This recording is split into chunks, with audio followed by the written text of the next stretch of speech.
Hello, my name is Bianca and I go by Be a New Me on my social media. So you can find me on Instagram and now I'm trying out YouTube. I've had a YouTube channel for a couple years, but I've never really used it. I have one other video if you want to check it out. I made a video for HEB weight loss camp, I think it was, but I didn't get selected. But I was still trying my best to lose weight. And I did a lot of workout classes and I had private trainers. I was doing CrossFit and I managed to lose 40 pounds before my wedding. And on my wedding day, I was probably around 225, 230.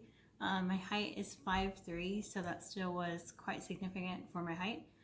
And then within the next year after my wedding, we had some tragic events happen in my life and I creeped up. My highest recorded weight when I met with my surgeon, which was 276 pounds. And that was in probably September of 2017. And I had VSG on March 26, 2018. So now I'm past 2 years on my weight loss surgery. And I did successfully lose 110 pounds from that surgery. With my diet and exercise as well. And let me tell you, I was working out hardcore. Towards the last year, I was working out about 5 to 6 times a week, and I was working out 2 to 3 times a day. So I was averaging about, I'd say, an hour to 2 hours a day of working out with one rest day during the week. And so I got to my lowest weight around last fall, which was 165 pounds. I did have a lot of loose skin, which I still do. I have it on my arms and my thighs and my stomach. But now that I'm pregnant, on my stomach, my loose skin is still there, but it's not as noticeable as it was before I got pregnant. So if you go to my Instagram page, I do show photos of my skin. But if you stay tuned and keep watching this video, I will show you a full 360 of my stomach and what it actually looks like now. So I'm currently 6 months pregnant and 5 days. So I'm actually close to 25 weeks pregnant. And we are having a boy. It's our first, so we're very excited. At my heaviest, and even before then, when we did get married, I did want to have children, but I wanted to lose weight first because I knew it was going to be such a risk for me and the baby, because at my weight, I was going to be gaining a lot more while I was pregnant, and it was just dangerous. I was just researching it. I even wrote an essay in one of my college classes about being an obese mother and actually being pregnant while obese. And it can lead to having a larger than normal child. And it can also in turn lead to their obesity as well.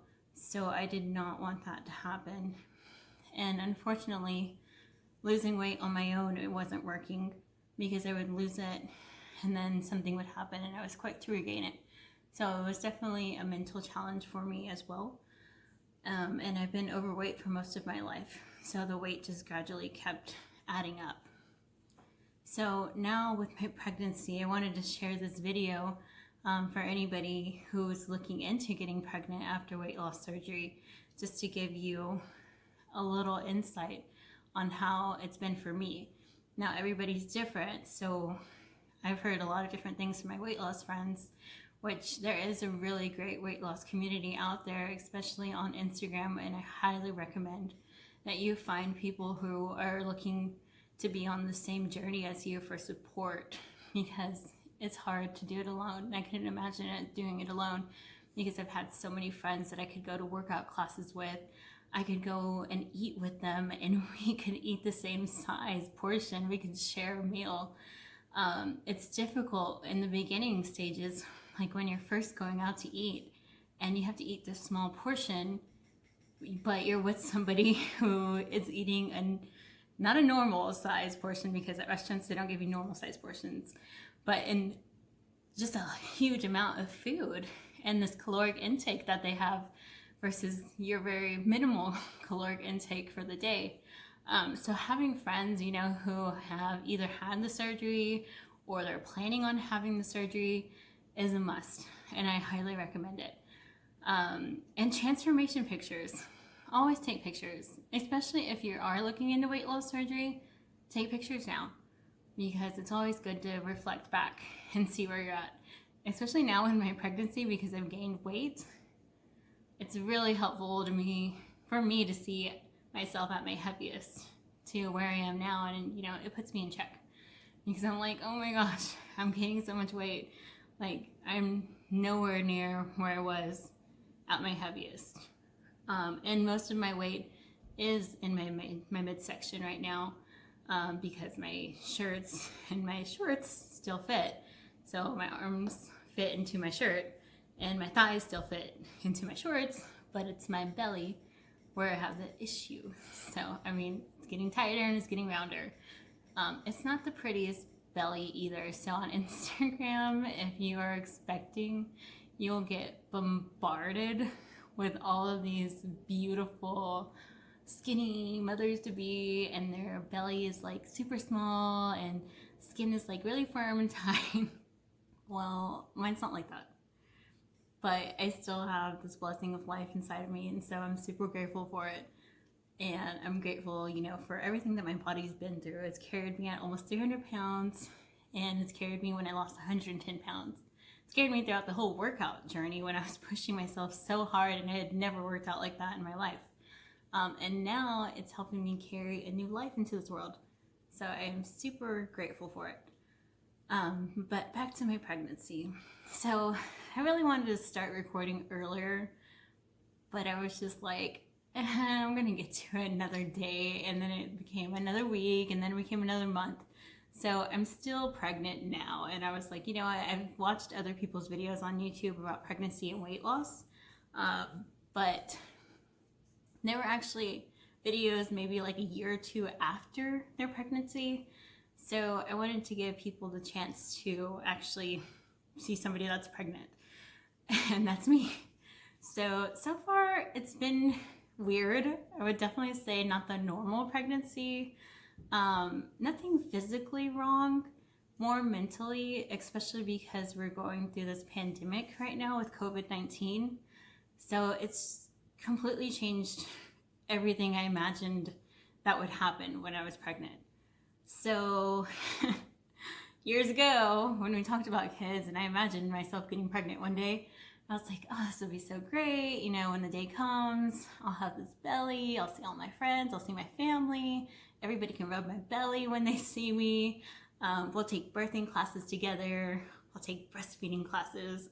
My husband will come with me to every appointment, he'll see the ultrasound, he gets to see the baby every time. And that didn't happen.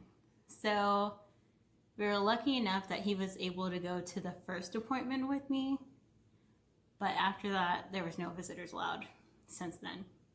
And I've had many appointments, many ultrasounds. So that's a real shame and a bummer, and it makes me sad every time because I'm going in alone, and I wish I could share that experience right then and there with him, because we made this baby together. And unfortunately, that restriction still applies to this day. So what I do is when I go to the ultrasounds, I take pictures and then I record after the technician is done with their part, and then at the very end, we'll be able to get a video and pictures while I'm there. Unfortunately, the baby's always falling asleep towards the end. So it's not the same as seeing him move throughout the beginning of the ultrasound, and definitely not the same as being there in person. Another thing is I don't get to see my friends and family as much. There's a select few that I do see, which are my parents and my husband's parents, but that's about it. So we've seen our best friends twice in the last 6 months, which is crazy.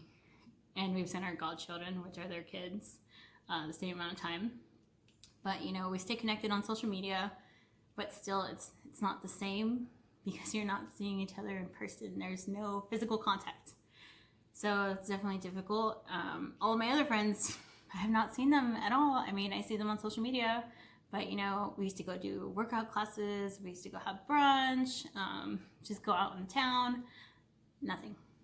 that doesn't happen.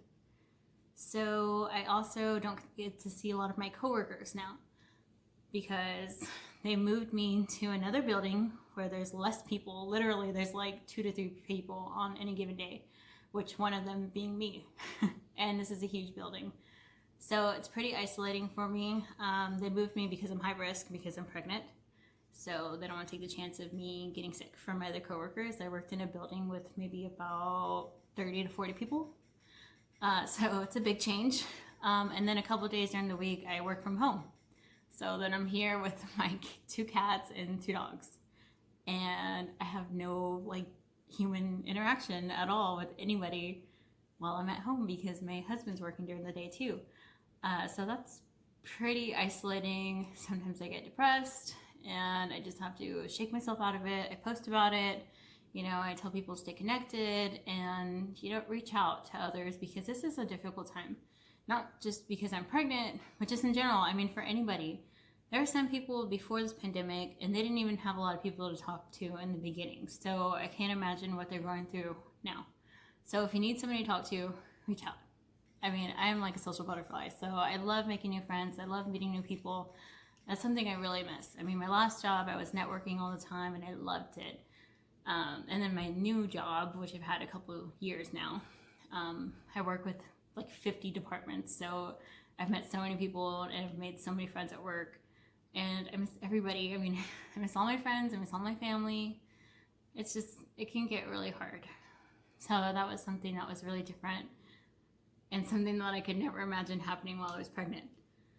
Another thing is there are no in-person birthing classes, no breastfeeding classes. I thought about getting a doula, but I was just like, I don't know. I don't know if my insurance covers it and I haven't looked into that. And I was just like, I don't know. They can't even be in the room with you now when you're delivering. So that's another thing that's changed too. So there's no visitors allowed when you are delivering your baby. So you can have one adult person with you, but they have to stay with you at all times. So that's another thing. I'm part of some like mom to be groups on Facebook, which are very, very helpful. Also, I'm part of some breastfeeding groups because I want to breastfeed after I give birth. Hopefully for a year, really crossing my fingers that that'll happen. But I highly recommend if you're on Facebook to join some groups like that, especially like in your area. Because I have gone and done some porch pickups on some free baby items and some free breastfeeding items. So I really recommend looking into those groups. But not only that, they're very insightful and there's just so much advice to be given. And you can ask any kind of question that you have. Like if you can't find anything on Google, ask them. Or if you feel like, you know, you have some symptoms you want to talk about, feel free to share that in the group. And they're just so helpful. But anyway, as far as the classes, everything is virtual. My meetings at work are virtual. Classes are virtual.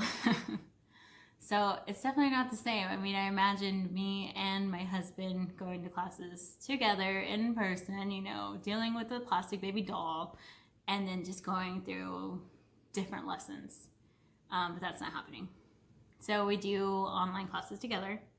We watch them, we take notes. Definitely not the same, but it's still helpful. And then as far as back to the delivery, sorry, I got off track. The delivery room, so you can have one adult with you. They have to stay with you at all times. You and the person with you will get tested for COVID, and you are required to wear a mask. I've heard that some doctors don't require you to after you've tested negative, but it's all up to the hospital and the staff that you go to.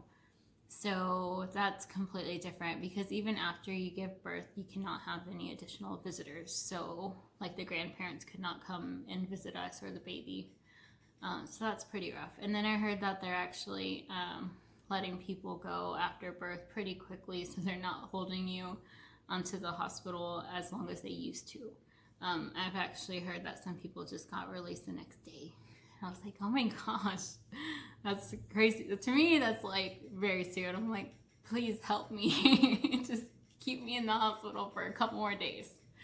Oh, also I'm wearing this little crop top, but I'll show you here in a minute. You can see my skin. So that's something that's really different too. And what else? I'm nervous about the COVID testing, but yeah, I've heard pros and cons, or I should say good and bad. Some mixed feelings about that.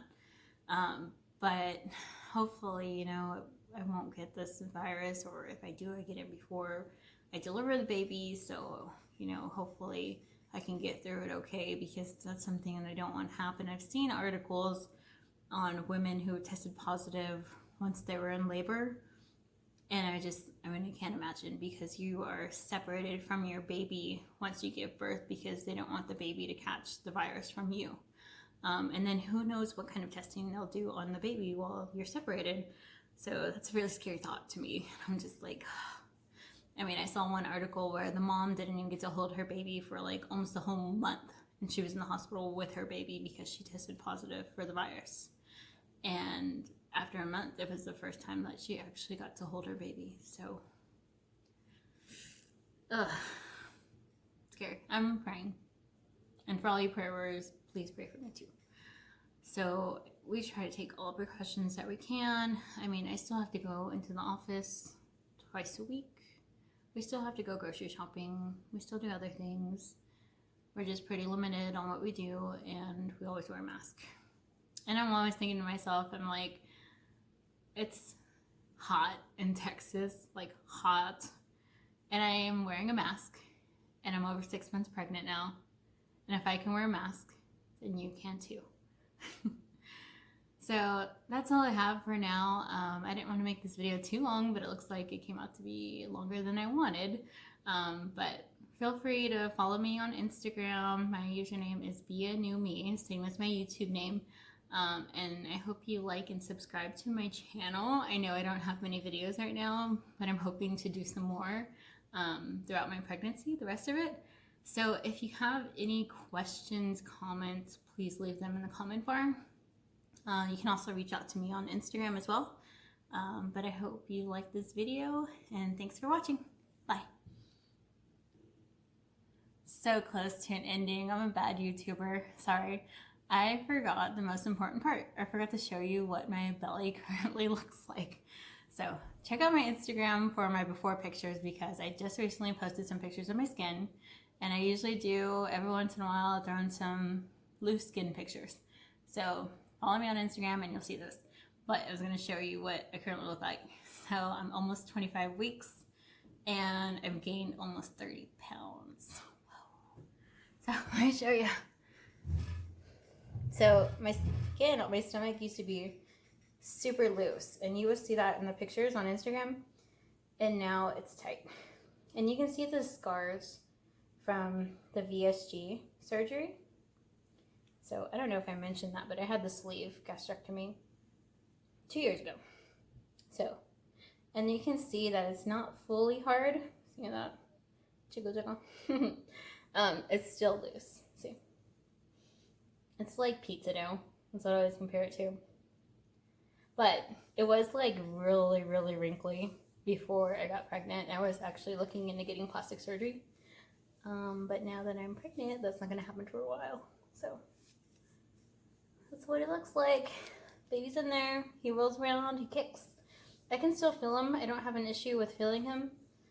Sometimes there is an issue with the ultrasound. I think it's just because I have so much skin on top of him. But they like shake it and try to get him at a better angle. But yeah, so far this is it. So my chest has like doubled in size. My stomach is probably doubled in size too. But my arms and my thighs still look the same. My rings still fit. They're actually a little looser, so I was like, interesting. My shoe size is still the same, so basically my chest and my stomach have gotten much bigger. But we are doing good, so y'all stay safe. Hope to see you soon. Bye.